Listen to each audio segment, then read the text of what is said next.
Venezia rappresenta la perfetta fusione tra tempo e acqua e noi che siamo costituiti in gran parte d'acqua ci riflettiamo in questa città, che è la città dell'acqua, una città costituita d'acqua e che poggia sull'acqua, una città in cui i secoli si sono sedimentati susseguendosi e che hanno formato questo rapporto tra acqua e tempo. Questo era quello che diceva Josip Brodsky a proposito di Venezia, una città che lui ha fortemente amato e a cui ha dedicato questo libro di cui vi voglio parlare oggi, che è Fondamenta degli incurabili, un breve saggio, un breve racconto di Josip Brodsky che gli era stato commissionato nel 1989 dal Comitato Venezia Nuova.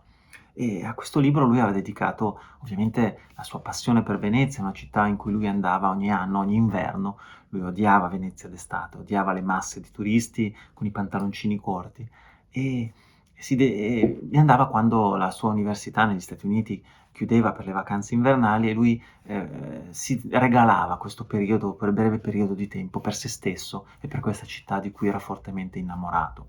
E gli ha dedicato il titolo, Fondamenta degli incurabili, è dedicato al calle che dà sulla Giudecca costeggia l'ospedale degli incurabili, questo ospedale che era nato durante la peste, in cui ovviamente i pazienti non potevano sopravvivere e quindi erano incurabili, e poi ha avuto, diciamo, delle vicissitudini piuttosto travagliate, è diventato un riformatorio minorile, come era tale quando c'era Josip Brodsky, e poi è diventato l'Accademia di Belle Arti.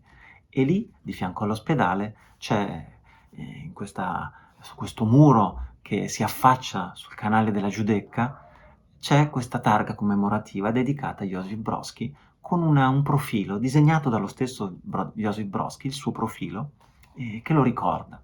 E se vi capita di andare, vedrete sopra questa targa anche magari potrà capitare di vedere delle sigarette, delle penne lasciate dai suoi conterranei. Josip Brodsky era sovietico, era russo, e, ed è una tradizione dei suoi conterranei di lasciare gli oggetti che il morto usava di più in vita.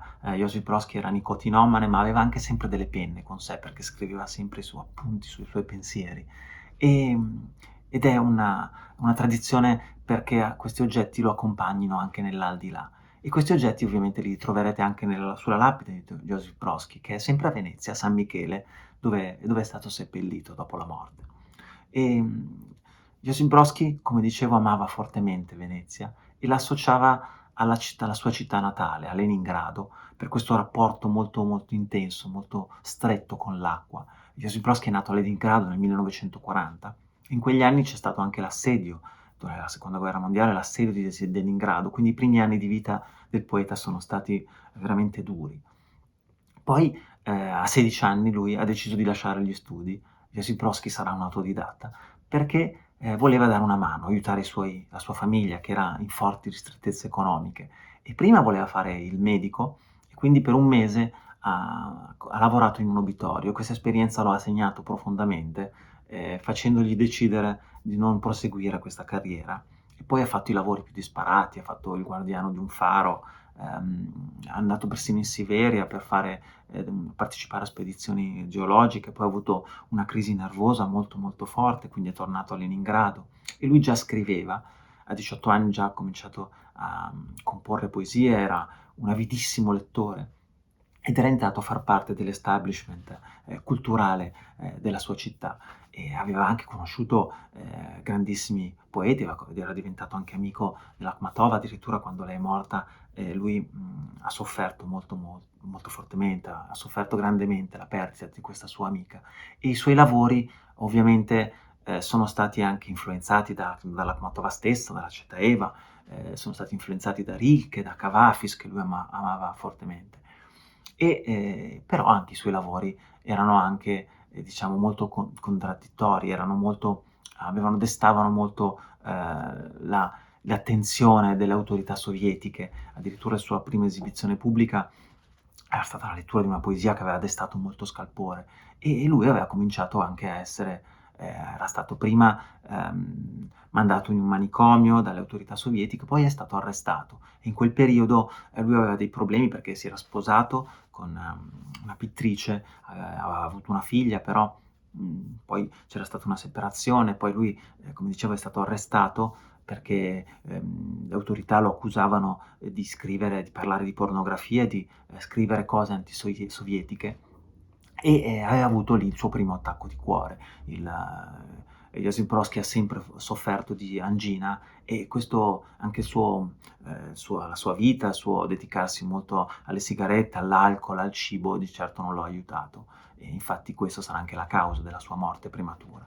Al suo arresto è famoso un interrogatorio che subirà da parte del giudice, che gli dirà: "Ma lei chi ha dato a lei il titolo di poeta?" E Josip Brodsky, che come dicevo è un autodidatta, dice: "Nessuno me l'ha dato, però chi è che mi ha dato il titolo di essere umano?" E questo fa parte veramente di un interrogatorio che è molto interessante, veramente, veramente peculiare, quasi come quando era stato anche interrogato Majakovskij ai tempi. Questo però non lo salverà, dalla condanna. Lui verrà condannato a 5 anni di, lavori forzati, a quel punto tutto l'establishment letterario mondiale si ribella. Ci sono lettere, interventi dagli stati, ma l'intervento più, diciamo, significativo sarà quello di Sartre, che parlerà a suo favore. Sartre era amico dell'Unione Sovietica, e quindi a quel punto le autorità, sovietiche, diciamo, si piegano e lo fanno ritornare, gli commutano la condanna, gliela, abbuonano, diciamo. A questo punto lui tornerà a Leningrado, ma non riuscirà mai, diciamo, a far la pace con l'establishment sovietico, che a un certo punto lo porterà di fronte a una scelta: o viene arrestato e mandato, in Siberia, o, nei gulag, o, va in esilio. E lui ovviamente opterà per l'esilio. Siamo nel 1972, lui si reca prima a Vienna e poi da lì andrà negli Stati Uniti, dove gli verrà assegnata una cattedra, prima all'Università del Michigan, poi comunque lui insegnerà per più di 20 anni, ed è molto caratteristico anche il suo modo di insegnare. Anche in questo lui è autodidatta e trasmette il suo grandissimo amore, per la letteratura, ma soprattutto per la poesia. Infatti lo ricordano in queste sue lezioni come lui che, fondamentalmente fa delle letture lente di poesia e parla di poesia, di parole, di come trasmettere con le parole.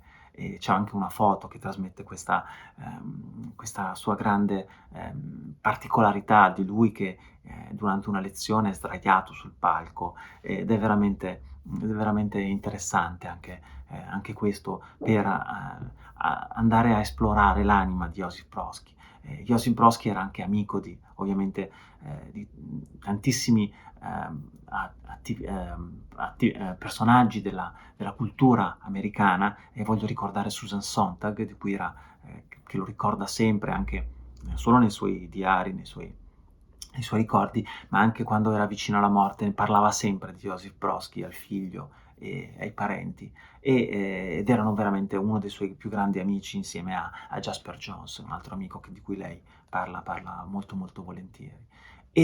Josip Brodsky, come dicevo, poi, in quegli anni insegna negli Stati Uniti, poi nel 1987, gli viene, dato il premio Nobel, che lui accetta con umiltà, con, quasi, non riuscendo a capacitarsi di questo riconoscimento. E poi nel 1989 crolla l'Unione Sovietica e fondamentalmente gli viene riconcesso di tornare in patria, e però questo suo, diciamo, questa possibilità lui non riuscirà mai a sfruttarla, perché avrà sempre, problemi, di salute sempre più gravi. Lui intanto si era sposato con un'italiana di origini, russe, avrà una figlia, nel 1996, muore per attacco cardiaco a soli, 56 anni. A quel punto, si deve decidere dove seppellirlo, e dopo, quasi 1 anno, la moglie decide di farlo seppellire, come dicevo, a San Michele, a Venezia, dove anche oggi potrete andare a visitare la sua lapide. Io vi ringrazio per l'attenzione, e un saluto e alla prossima.